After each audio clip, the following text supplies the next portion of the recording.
The New York Times is going to buy The Athletic for 550 million in cash. We all know the New York Times. It's the kind of the paper of record, and it's one of the places that most people go to get a lot of their news. The Athletic is a sports journalism publication, and it employs about 600 journalists, sports journalists, which makes it actually the second largest employer of sports journalists behind ESPN. So it's a big publication, it's a big entity. And when you're growing a company, there's typically a few avenues that you can take. You can either grow the company organically, and that's what you would typically kind of think of as bootstrapping. You just take money that you have in profits and you pour it back into the company and you grow it that way. Another way, of course, is to just take on an injection of capital.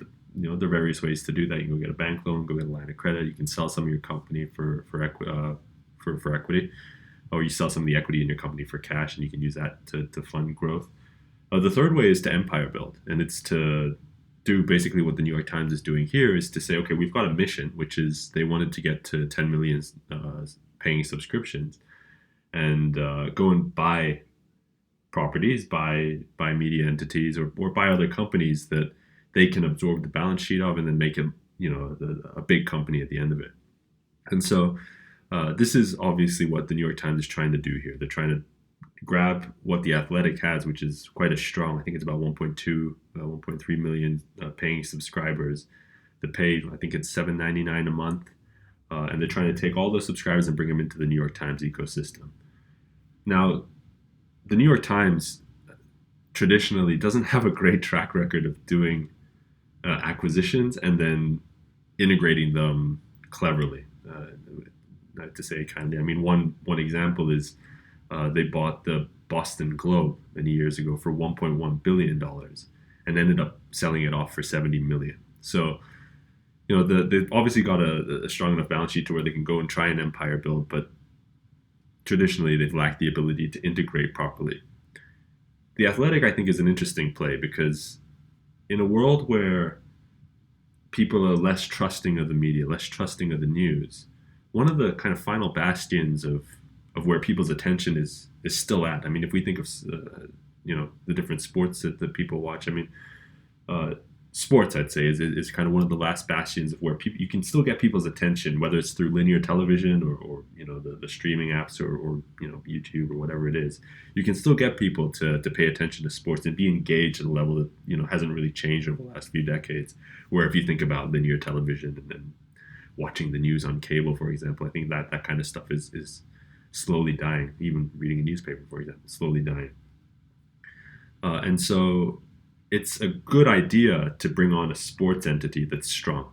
The Athletic, in terms of brand code, that's a nice place to go, was built on the idea, I think, of high quality sports journalism in a way, I think, in a way that your local newspaper didn't cover sports. And I've only ever read a few articles out of The Athletic, but they're typically decent in terms of their long form. They're nice to read. It's actually quite similar in that sense to the New York Times in terms of that dedication to quality, at least in terms of a brand code. And so you've got two brands here that the synergies make sense from a brand code and a branding perspective, to where the Athletic can be a very strong asset on the New York Times balance sheet.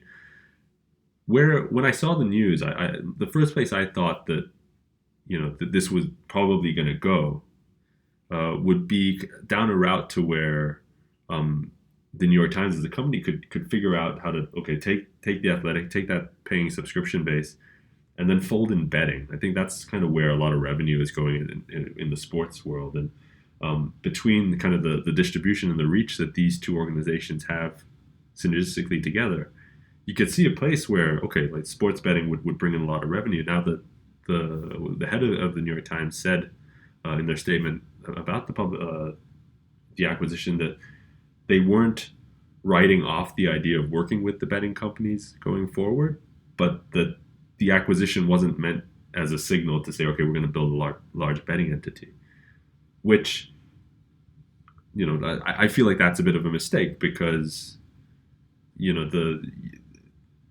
go where the revenue is, and in terms of the New York Times and media, they should be looking for ways to grow the diversity of their revenue streams away from I guess what is their core bread and butter, which is getting people to read the news and read the media. But I mean, all signs point to a place where that's just falling apart. People are skewing towards YouTube, skewing towards video, skewing towards podcasts. And the idea that you're going to lock people into this media kind of diet of reading, I don't know if that's the right way to go. It could be wrong. And so I thought that the acquisition pointed to them setting up some sort of a betting entity, and that would be a nice way to generate a lot of revenue that the New York Times doesn't have access to right now because their sports brand probably isn't as strong as The Athletic. And so then my mind goes to their history with acquisitions of this nature, the Boston Globe being that one that I pointed out earlier. And you start to get a little bit worried here. And from an HR, human capital level, of course, any acquisition of this size is going to lead to certain cost cutting. So right now, The Athletic brings in about $65 million a year in revenue. They generate about $55 million in operating losses. So they're a loss-making entity. The New York Times is saying that it's going to hurt their profitability for the next 3 years, but by then they should be able to generate a profit with the joint entity. That means that inevitably cost cutting is going to have to happen, and they're going to have to get rid of headcount and journalists and redundancies and try and bring things together. So there's a human capital element to think about this that is important. And then what if that ends up failing in the long term? Then as a leader, do you feel like, okay, the leader of The Athletic, for example, like, had we not sold, for example, do these people still have their jobs and stuff? So there's a lot of stuff going along with a story like this. It's very interesting from a growth marketing and a growth strategies perspective, because it's a very clear indication of one company with ambitious goals, the New York Times trying to reach 10 million subscriptions, going out and empire building, which is a very traditional, a very clear-cut way to drive growth. But with anything like this, I think the excitement of seeing such a large acquisition is really cool. Another thing to keep in mind is that we're in a very low interest rate environment right now, so cash or the cost of capital is pretty low. And acquisitions like this, you may start to see a squeeze for these kinds of large acquisitions over the next couple months up until the first rate hike, which was anticipated to be around March or April. So when the cost of capital goes up, you might start to see these acquisitions fall away. But in the meantime, it's a good idea to go and try an empire build, especially for the New York Times, to try and get to their goal, 10 million paying subscriptions ahead of schedule. And so it's fun to think about, fun to see, but there are a lot of things to think about when you see a headline like this.